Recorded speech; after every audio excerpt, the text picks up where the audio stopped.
ఇప్పుడు అర్థమైందా అంటే ఎక్కడెక్కడ అబ్స్టికల్స్ ఉంటాయో మనకి ట్రిగ్గర్ అయిపోతుంది కదా, ఈజీగా తెలుస్తుంది. దట్ సేఫ్ ప్లే ఇక్కడ ఇక్కడ అట్లా వెళ్ళడం వచ్చిందా?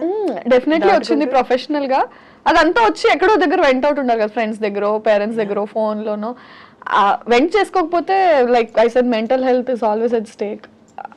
ఆ క్షణానికి, ఆ నిమిషానికి అర్జ్ కంట్రోల్ చేసుకున్న somewhere is that butterfly effect is always there. ఇంకెక్కడో ఒక దగ్గర you will take it out. Okay. What is that one thing that you like most in this industry? ఎక్కువ హ్యాపీనెస్ ఇచ్చే వన్ ఆస్పెక్ట్ అంటే film people చూడడమా, సెట్కి వెళ్ళి movie shoot చూడడమా, అంటే ఫిలిం పీపుల్ మీట్ అవ్వడమా? What is that one thing that makes you happy? Camera యార్. When you're sitting in front of camera it's like నిన్ను నువ్వు చూసుకుని ఫస్ట్ టైం నేను యాక్ట్ చేసినప్పుడు, నేను ఆ స్క్రీన్ మీద చూసుకున్నప్పుడు, అంటే సినిమాల్లో, టీవీలో మనం ఎవరినైనా చూసి మనల్ని మనం చూసుకుంటే ఓహో నేను చేయగలనా. చాలాసార్లు మనం అద్దం ముందు నుంచొని we try to do all that కదా.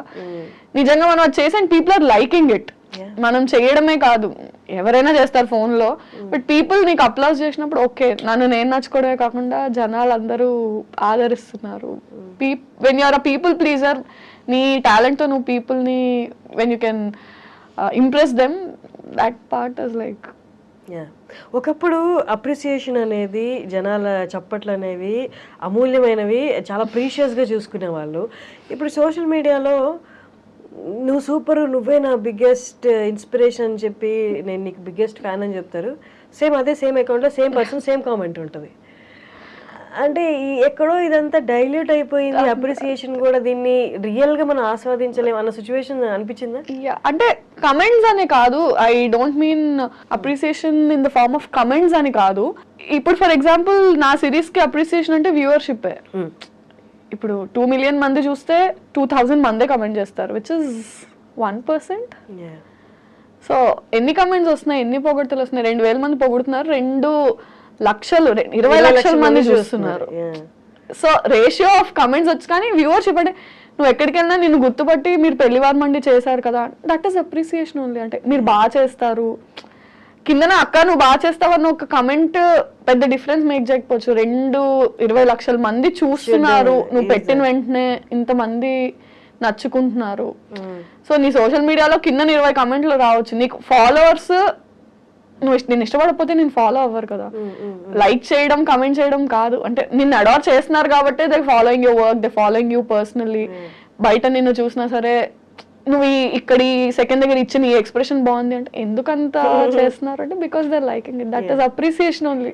విరజిత, ఒక 5 years ముందు యూట్యూబర్గా అప్పుడే ఇనిషియల్గా స్టార్ట్ చేసి ఈ 5 yearsలో కొంచెం సక్సెస్ గెయిన్ అయ్యి, ఈ మధ్య కాలంలో కొంతమంది YouTubers as well as influencers అని కూడా చెప్పొచ్చు, కెరీర్ చాలా స్పాయిల్ చేసుకుంటున్నారు. ఇది చూసిన పెద్దవాళ్ళు కానీ, బయట కొంచెం పలుకుబడి ఉన్న వాళ్ళు, లేకపోతే జీవితంలో సెటిల్ అయిన వాళ్ళు ఏమన్నారంటే, వీళ్ళకి ఏజ్ మెచ్యూరిటీ రాకముందే సక్సెస్ చూసేశారు, డబ్బులు చూసేశారు, అది ఏం చేయాలో తెలియక విపరీత ధోరణిలోకి వెళ్ళిపోయి ఇలా కెరీర్ లైఫ్ కూడా స్పాయిల్ చేసుకుంటున్నారు అంటున్నారు. But at the same time సక్సెస్ఫుల్గా వెళ్ళే వాళ్ళు కూడా ఉన్నారు. బట్ ఈ రేషియో ఎక్కువగా అనిపిస్తుంది. What is your take or your comment on that?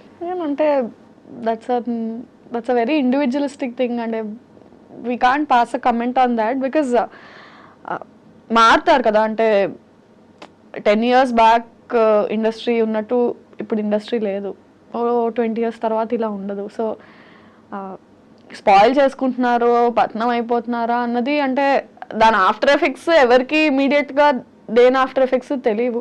It happened అంటే అది that's a very personal thing and individualistic thing. ఎవరు కావాలని కెరియర్ స్పాయిల్ చేసుకోవాలి అనుకోరు. ఎక్కడో చేసిన ఒక యాక్ట్ అది పైలప్ అయ్యి అండ్ సమ్హౌ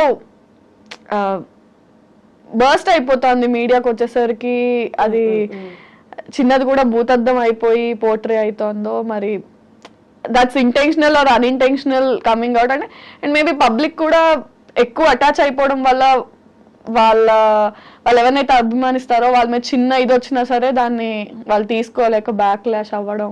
అగైన్ అంటే it's a very personal. But ఈ పబ్లిక్గా ఉన్నప్పుడు, పబ్లిక్గా వాళ్ళు విజిబుల్గా ఉన్నప్పుడు, వాళ్ళ వర్క్ విజిబుల్గా ఉన్నప్పుడు డూ యూ థింక్ అంటే వాళ్ళు ఎక్స్ట్రా కాన్షియస్గా ఉండాలి? దట్స్ వాట్ అంటే సీనియర్ యాక్టర్స్ కానీ ఈ ప్రొఫెషన్ ఎప్పటి నుంచో ఉన్న వాళ్ళు చేస్తున్నారు. అది వాళ్ళు ఇంకొక కొంచెం ఎక్స్ట్రా ఉండాలి కేర్ తీసుకుంటారు ఐడియల్లీ, బట్ అంటే ఇట్స్ బోత్ వేస్. అంటే the person has to be extra careful because there is too much attention on you, and otherwise also చిన్న చిన్న ఇష్యూస్ ని కూడా because they are celebrities or because they are public figures అది ఎక్కువ portray అవ్వడం. అంటే it's normal. అంటే నువ్వు నడుస్తూ ఒక దగ్గర ఒక మెట్టు స్లిప్ అయి పడిపోయావు అంటే ఒక మామూలు మనిషి పడిపోతే అక్కడ గతుకుంది, మెట్టు స్లిప్ అయి ఒక సెలబ్రిటీ పడిపోతే ఆ గట్టులో వీళ్ళు నిర్లక్ష్యంగా నడిచారు. I mean it's tours human. అంటే కాలు స్లిప్ అయి పడ్డారు అంటే ఏ మనిషి అయినా స్లిప్ అయి పడే ఛాన్స్ ఉంది.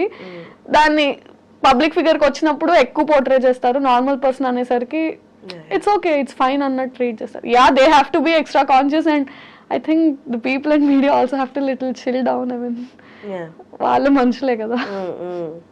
కానీ మర్చిపోతున్నారు తప్పుల్ని కూడా. అంత ఎంత స్పీడ్ గా పాపప్ అవుతున్నాయి అవన్నీ డైల్యూట్ అయిపోతుంది. somehow పబ్లిక్ తో డైల్యూట్ అయిపోతుంది, కానీ వాళ్ళ పర్సనల్ లైఫ్స్ లో వాళ్ళ ఫ్యామిలీస్ మీద పడిన ట్రామా 4 రోజులే రచ్చ ఉండొచ్చు, బట్ ఆ 4 రోజులు ఫ్యామిలీ కానీ ఆ మనిషి కానీ పడిందంతా వీళ్ళు 4 రోజులు అయ్యాక మర్చిపోతారు. Today's news paper tomorrow's waste paper అన్నట్టు ఉంటారు, కానీ ఆ ఫ్యామిలీ అండ్ ఆ పర్సన్ గో త్రూ అయింది సమ్ ఇయర్స్ టుగెదర్, వాళ్ళు అది క్యారీ చేస్తారు. Somehow we forgot to be kind అనిపిస్తుంది నాకు. అదైతే అనిపిస్తుంది. అంటే ఇన్విజిబిలిటీ కదా కామెంట్స్ కానీ ఏదైనా, అంటే ఐడెంటిటీ లేకుండా మాట్లాడేస్తున్నాం కానీ ఒక ఐడెంటిటీ ఉన్న మనిషి గురించి మాట్లాడుతున్నాం కదా, ద ఫర్గెటింగ్ ఇట్. అంతే, అది హక్ అనేసుకుంటున్నారు. ఏంటి ఫ్యూచర్ ప్లాన్స్ అండి? హౌ యూ వాంట్ టేక్ ఇక్కడ నుంచి ఎలా వెళ్దామని, where you want see your self? So definitely the same field, pursuing acting. నాకు ఇంకేం రాదు. అంటే అఫ్ కోర్స్ చదువుకున్నాను, జాబ్ వస్తుంది, కానీ నేను అది చేయాలనుకోవట్లేదు కాబట్టి ఇటు వచ్చాను. And yeah, films is what I'm aiming at. 5 years down the lane అంటే కొంచెం ఇయర్ ప్రొడక్టివ్ గానే ఉంది. లాస్ట్ ఇయర్ కూడా ఇట్ వాస్ ప్రొడక్టివ్ ఎనఫ్, 2 సిరీస్లు హిట్ అండ్ ఆల్. సో కొంచెం హోప్ అయితే కనిపిస్తుంది. as long as somebody is not ready to stop me, I will go. Okay, మా అమ్మాయిలకి మేజర్గా వచ్చే క్వశ్చన్ ఈవెన్ ఐఎమ్ ఫేసింగ్, అందుకే ఈ క్వశ్చన్ అడుగుతున్నాను. ఎవరు ఎక్సెప్షనల్ కాదు కాబట్టి. పెళ్ళి ఎప్పుడు? తొందరే ఉంది, చేసుకుందాం. ఎప్పుడొకప్పుడు తప్పదు. కానీ ఇంట్లో ప్రెషర్ లేదా? ఉంటుంది. అంటే ఉంటుంది కదా, ఇంట్లో ప్రెషర్ ఉండకపోతే వాళ్ళు కాకపోతే ఇంకెవరు ప్రెషర్ పెడతారు? ఇప్పుడు ఫాలో అయ్యే వాళ్ళే అడుగుతున్నప్పుడు ఇంట్లో వాళ్ళు కన్నవాళ్ళు వాళ్ళు అడగకుండా ఉంటుంది. చేద్దాం అంటే ఈవెన్చువలీ జరగాల్సిందే. ఎన్నో రోజులు మనం కూడా దాటేయలేము, జరుగుతుంది.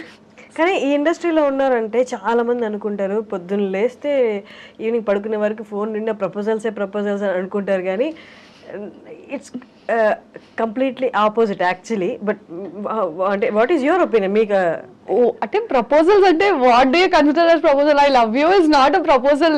You see my content and say I love your content, I'm ready to marry. That's not a proposal. I mean that's not how you choose a person you want to stay with. Just because so and so person saw my content and said I like your content, I'm going to marry you. I don't know, దాన్ని మనం proposal లా consider చేయలేము కదా. చాలా aspects ఉంటాయి. But serious proposals ఇండస్ట్రీకి వచ్చాక ఉంటాయి.